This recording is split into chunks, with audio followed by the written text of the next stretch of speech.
Mesdames, messieurs, bonjour. Je m'adresse à vous, tous les déçus des parcs d'attractions Westworld et leurs androïdes qui ne sont même pas foutus de fonctionner correctement.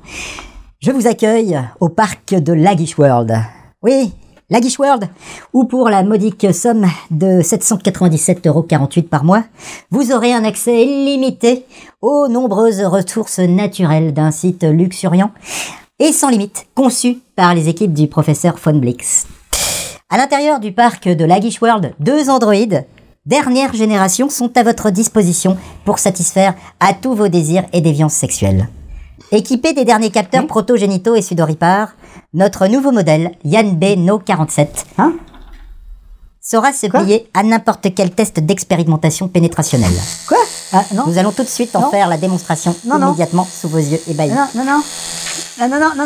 Non. Quoi, non. Quoi? C'est quoi ça? Bah, c'est comme on a fait la répétition. Ah non, on a fait 90 minutes. j'ai jamais vu ce truc-là. On a répété 4 fois, tu t'es non, je suis pas d'accord. Non, mais te rappeler, là, le ah truc, non, mais ça va pas, non? Bon, alors écoute, il y a un problème.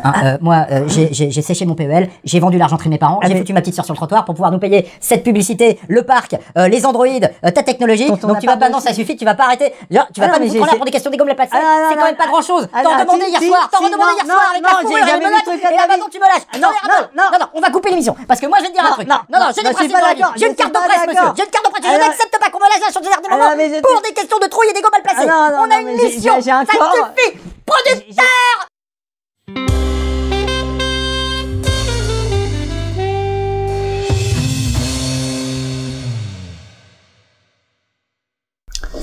Bienvenue dans la Geek Room. Cette semaine, je te laisse le soin de lancer l'émission. Yann, de quoi allons-nous parler? Je peux plus voir ton espèce d'objet de torture de machin là, tout ça. Oui, on parle de Westworld saison 2.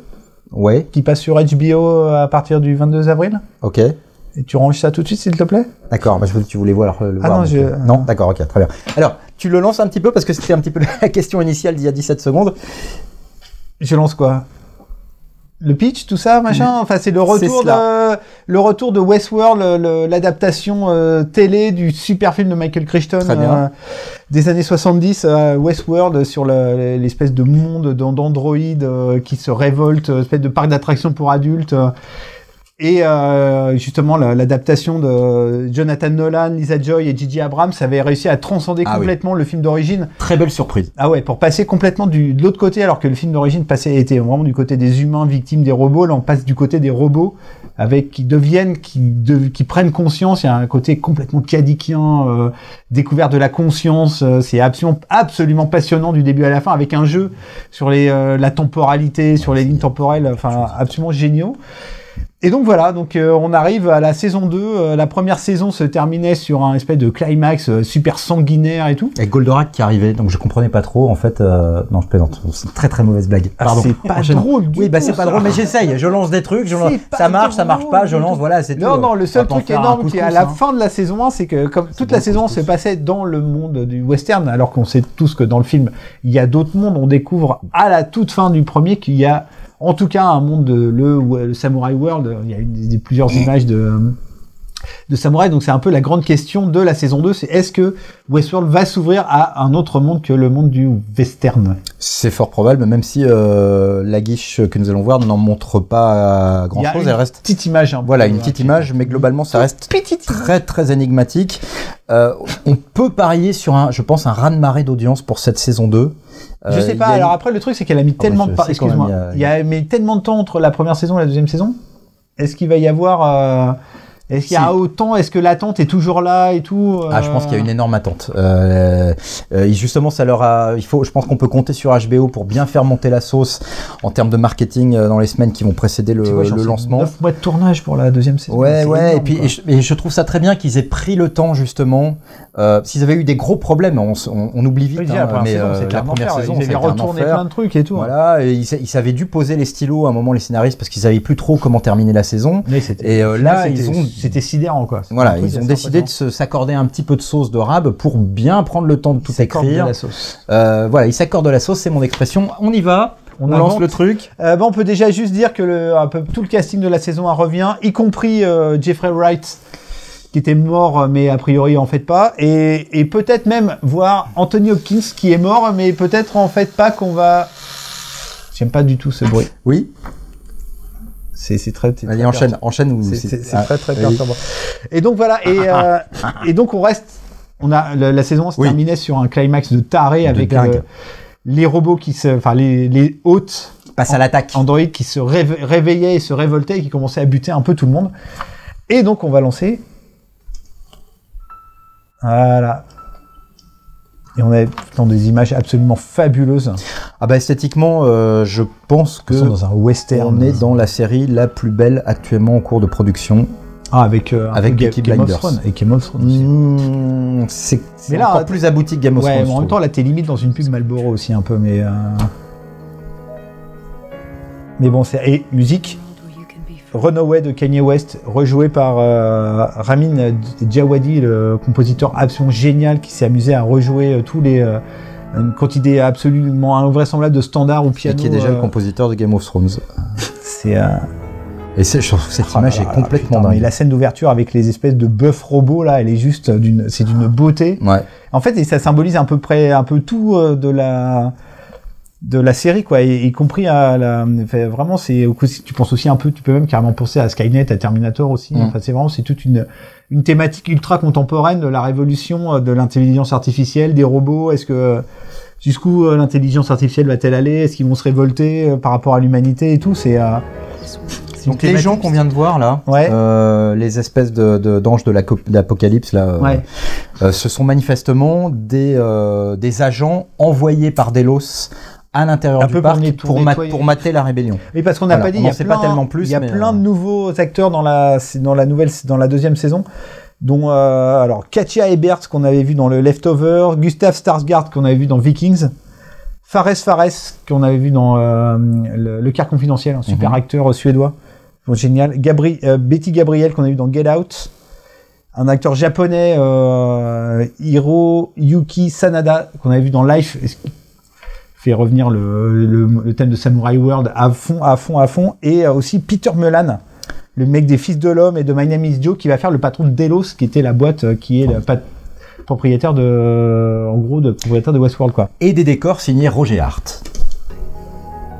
Mais ça veut rien dire au Millennium. On a toujours des plans fabuleux. On s'en fout des Millennium. Les Millennium nous regardent, hein, donc ça c'est bien connu. Ouais, j'espère, non? Le producteur n'a pas l'air convaincu. Oui. Donc on revoit le personnage de Ed Harris, l'homme en noir, William, qui était, en fait, c'était vraiment un peu le symbole de la première saison c'était un des grands mystères de la première saison là, avant de découvrir que le personnage qui était joué par Jimmy Simpson, lui jeune, c'était deux timelines du même personnage qui se regroupaient à la fin. Donc et en fait, on se rendait compte que c'est comme lui aussi un peu un des propriétaires du parc. C'est aussi un des personnages clés de la première saison. Et au fur et à mesure que tu parles de ça, moi je me dis qu'il faudrait vraiment que je revoie la première saison. Je pense elle est tellement complexe, il y a tellement d'intrigues qui s'entremêlent, il y a tellement d'enjeux que moi, tu vois, déjà tout ce qui tourne autour de ce personnage de William et l'interpénétration entre le présent et le passé sur ce personnage et la quête de ce qu'il recherche exactement, j'avoue que c'est déjà un petit peu flou dans ma tête. Tu m'étonnes. Donc pour pas être perdu dans cette saison 2, je pense qu'une séance de rattrapage serait pas superflue. Westworld, c'est une des séries les plus exigeantes qui soit jamais sortie depuis, je sais pas, de tous les temps. Mais c'est ce qui a déclenché beaucoup de critiques à son égard, justement. Il y a vraiment une partie des gens qui n'ont pas aimé cette série. Mais c'est compréhensible en même temps. Beaucoup trop cérébral, beaucoup trop... c'est fabuleux, putain, mais qu'est-ce que c'est beau, putain. Voilà, beaucoup trop cérébral, j'ai pas d'autres mots parce qu'en fait... Mais oui. C'est cérébral, c'est beaucoup trop cérébral, ça revient de ça. C'est beau, c'est magnifique. On arrive au personnage de Maeve, joué par la fabuleuse Sandy Newton. Ouais, c'est un de ses plus grands rôles. Ouais. Pareil, c'est aussi un des personnages clés avec Dolores. Dolores. Et elle est, pour le coup, c'est le personnage le plus mystérieux, parce que c'est vraiment elle qui, en gros, tu te rends compte qu'elle est à la base de la révolution. T'as l'impression que c'est le premier hôte qui acquiert une espèce de conscience, et en même temps, à la fin de la saison, tu sais pas vraiment, parce que tout d'un coup, t'as l'impression qu'elle va partir, qu'elle va quitter le parc. Et au dernier moment, finalement. Et au dernier moment, elle part pas. Donc tu sais pas si elle part pas parce que elle était programmée pour pas partir, ou elle part pas parce que justement, Elle était programmée pour partir et elle part pas. Et donc, tu sais, Évidemment, tu sais pas si finalement, depuis le début, elle n'est pas toujours programmée à chaque fois. Ou pas. Enfin, c'est un truc, c'est tout le truc. Comme toi, qui était programmé pour être un peu concon depuis toujours, mais c'est peut-être en fait, c'est fait exprès, mais ou pas. Et en fait, t'es vraiment concon, mais non, c'est peut-être tu fais exprès d'être concon, mais peut-être c'était écrit d'avance que tu fais exprès d'être concon. Alors que moi, dès le début, je sais que je suis hyper intelligent et que c'est moi qui ai tout conçu de la Guiche Room. Ou pas. Mais je fais exprès de savoir que, tu vois, c'est un peu le truc, faut un peu percuter des fois. Bon, je te laisse terminer. Qu'est-ce qu'on en était où déjà? Non, de rien, non, c'est juste, voilà, c'est le personnage. En fait, et aussi, manifestement, des trucs hyper importants de la saison 2, c'est que c'est une saison où les personnages féminins vont être hyper importants. Ah bah. C'est dans l'air du temps, j'ai envie de dire. Voilà, nous les mecs, c'est terminé. Voilà, on est parti de Dolores. Non mais c'est absolument fascinant. C'est une série fascinante. T'as vu les plans qui... Oh là là. Là on est sur une bande-annonce un peu interminable. C'est là un mélange de ces deux bandes-annonces collées l'une à l'autre. Donc, et là on va passer à la deuxième bande-annonce. Voilà, ça sort donc le 22. Voilà, avec le... Ah oui, donc là, c'est une double dose d'aguiche, quoi, en fait. Ouais. Vous nous faites le coup de producteur. On est comme ça. Et le producteur, il est comme ça. Ça, c'est depuis qu'on est dans la tour d'Ivoire, un des tours de la Défense, le loft à 650 double paye, tout ça, machin, tout ça, là. Un double ratio de publicité, de prostituées, de tout ça. Ah bon? Bah, oui, c'est pas... Et là, on commence avec musique. Un morceau que je ne connaissais pas, absolument fabuleux. Sammy Davis Jr. avec Got Abimi. Ah oui. Oh, cette créature là, c'est... Voilà, on arrive. Une des images, une des grandes images des bandes annonces. Effectivement, le tigre retrouvé sur le bord de la rivière et effectivement qui ouvre sur le parc Samurai World, le parc asiatique où manifestement on va aller déjà avec l'acteur japonais qui va... Moi je suis persuadé qu'aucune de ces bandes annonces d'ailleurs n'a encore vraiment montré la moitié de mais de toute façon c'est complètement ouf. Par définition, puisque ça dure que 2 minutes, une bande annonce, donc forcément la moitié de la saison, mais ça fait beaucoup plus que 2 minutes. C'est magnifique. Et en plus l'idée de prendre cette Aigoda Bemi, c'est une super bonne idée quoi. Oui, thématiquement c'est raccord, comme on dit. Et ça me fait penser aussi un peu à Lost. J'adore ces plans de cadavres là. Je sais pas si tu te souviens le début de la saison 2 ou 3 où ils mettent les mamas to make your own kind of music. C'était absolument génial. Où tu découvrais Desmond, c'est ça? Ouais, tout à fait. C'était absolument incroyable. Et il y a un peu ce côté-là, tu sens un peu le côté DJ Abrams. Ah bah DJ Abrams, ouais. Là, pareil, cette scène elle est fabuleuse avec Dolores là, qui sont. Je sais pas si c'est des humains qui massacrent. Mais si, t'as l'impression que c'est la suite directe. Mais tu sais pas en plus, c'est ça qui est génial. Dans cette bande-annonce, tu sais absolument jamais où t'es, quand t'es vraiment quoi. Alors ce que j'espère, c'est qu'ils auront quand même gommé quelques petites scories de la saison précédente, avec parfois quelques excès d'opacité, je trouve, quelques espères branlette un peu. Voilà, un petit peu de branlette quand même ici et là. Il n'y a pas Ed Harris, c'est putain. Et s'ils arrivaient charisme de fou furieux un tout petit peu dans ce gras-là, et resserrer pour faire quelque chose d'un tout petit peu plus efficace, qui va un peu plus droit au but. Ah mais ça c'est Monsieur Abrams, si vous m'écoutez, je le sais, vous regardez la vidéo. Jean-Jacques, si tu nous écoutes. Abrams. Oui, parce que tu vois, nous on est des pros, on parle à Jean-Jacques. Voilà, on parle à Jean-Jacques, on sait qu'il s'appelle Jean-Jacques. On aurait pu s'en tenir à Gigi comme la plupart des gens, mais non, on a été chercher, on a enquêté, on a payé des petits enquêteurs guatémaltèques pour aller nous chercher l'information, et on a découvert Jean-Jacques Abrams, qui nous a répondu d'ailleurs de sa plus belle plume en disant go fuck yourself. Voilà. Bon, alors on va noter maintenant. Oui, bah voilà, écoute, c'est un truc super. Bravo. En tout cas, pour revenir à la bande-annonce, c'est juste envoûtant. On a juste envie de voir ça. On est complètement mesmerized, comme disent nos amis guatémaltèques. Bien, nous avons noté mesmerized. Voilà, ou émerveillé, je dirais plutôt. Voilà. D'accord. Vous penserez à ne pas suivre vos cours d'anglais, cher producteur kinésithérapeute. Kinésithérapeute. Voilà, c'est ça. Arrête de jouer avec cet objet. Ça me rappelle le trabulator. Bien. J.J. Abrams. Go fuck yourself. Alors passons à la notation.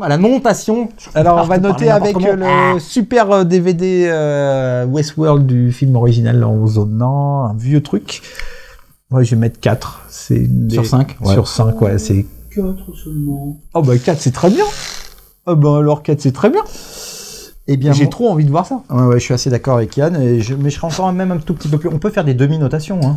Voilà, donc moi je fais 4,5 sur 5, 4 DVD de Westworld et demi sur 5 pour témoigner de mon attente fiévreuse de cette saison 2 de Westworld.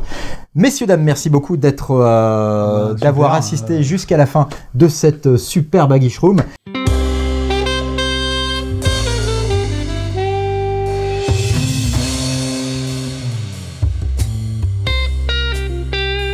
Nous allons tâcher de réparer un petit peu maintenant l'Android D5718 et lui faire comprendre qu'il y a des choses maintenant qui ne se refusent pas et que quand le client demande à pratiquer une pénétration mécanique,